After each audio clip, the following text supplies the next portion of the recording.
What's up mga idol? Terra Firma, tinawanan lang din ang Hinebra.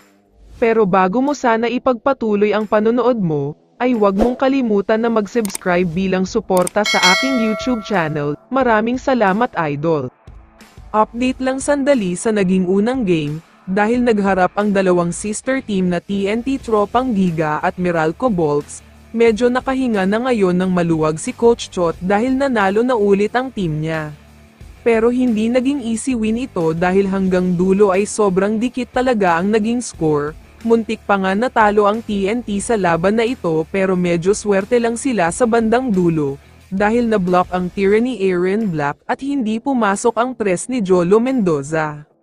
Kaya naman after ng laban ay sinabi ni Coach Chot sa post-game interview niya, na siya daw talaga ang may kasalanan last game kung bakit sila natambakan. Sinisisi nga daw niya ang sarili niya dahil sa napakaraming pagkakamali niya.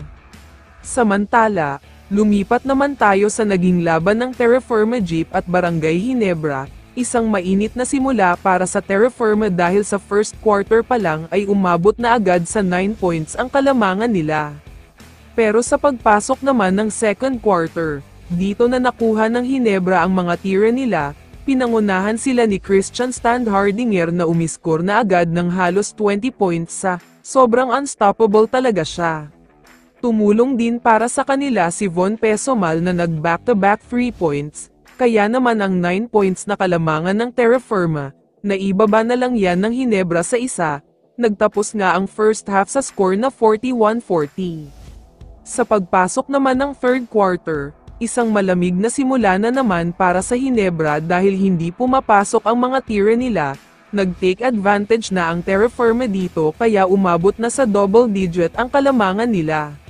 Pero sa pagtatapos ng third quarter ay nagawa na namang may baba ng Hinebra ang kalamangan dahil sa mini run na ginawa nila, kaya naman sa pagtatapos ng quarter na ito ay 3 points na lang ang kalamangan na hinahabol nila. Sa fourth quarter naman, isang malamig na simula na naman ulit para sa Hinebra, dahil lumobo na naman sa double digit ang kalamangan ng Terra Firma, hindi na nga nag-coach si Coach Tim dahil sa sobrang inis niya. Sinubukan mag-comeback ng Hinebra sa quarter na ito, pero masyadong mainit ang mga kamay ni Javi Gomez de Liano, kaya naman nahirapan na talaga ang Hinebra at hindi na sila nakapag-comeback pa. Samantala, pagkatapos ng laban ay may sinabi ang Terra Firma. Ayon sa kanila ay dito na daw natatapos ang pag-dominate ng Hinebra sa kanila, dahil sa susunod pang laban ay siguradong sila na naman ang mananalo kahit kumpleto pa ang lineup ng Hinebra. Kaya naman kung ikaw ang tatanungin idol, ano ang masasabi mo sa naging laban na ito? I-comment mo naman ang sagot mo sa tanong na ito. So dito na nagtatapos ang video na ito. Maraming salamat sa pagsuporta at panonood mga idol. Ingat at bye-bye.